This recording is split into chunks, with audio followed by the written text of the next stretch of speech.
Hello everyone, welcome back to my channel. চলে এলাম কেদারা সিরিজের পার্ট 4 নিয়ে। আজকে আমরা রয়েছি মুন্নার সিটিতে। আমরা তো গতকাল রাতে হোটেলে এসে উঠেছি, তাই বাইরেটা যে এতটা সুন্দর বুঝতে পারিনি। সকালবেলা ভিউটা দেখে তো পুরো অবাক। যাই হোক, এরপর আমরা ঘুরতে বেরোয় পড়লাম। চারপাশটা কতটা সুন্দর, পাহাড় আর চা বাগানে ভর্তি।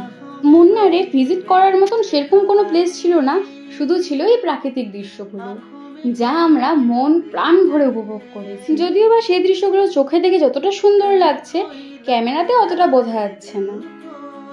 এরপর ঘুরতে ঘুরতে রাস্তায় ছোট একটা মার্কেটের মতো দেখলাম, এবার সেখানেই যাচ্ছি আমরা। এদিকে দেখো, আমি নিশানা লাগানোর ট্রাই করছি, যদিও পারিনি, কারণ এসব জিনিসে আমি খুব একটা এক্সপার্ট না। এরপর বাসে উঠে সবাই নাচানাচি শুরু করে দিয়েছে। প্রথমে আমি এই চলন্ত বাসে উঠে দাঁড়িয়ে নাচ করার সাহসটা ঠিক পাচ্ছিলাম না, যদিও পরে নাচ করেছি, কিন্তু সেই ক্লিপ আর নেওয়া হয়নি। যাই হোক, এরপর মুন্নারের সুন্দর দৃশ্য উপভোগ করতে করতে পৌঁছে গেলাম আমাদের নেক্সট ডেস্টিনেশনে। আজকের ভিডিও এটুকুই, দেখা হবে নেক্সট পার্টে। বাই।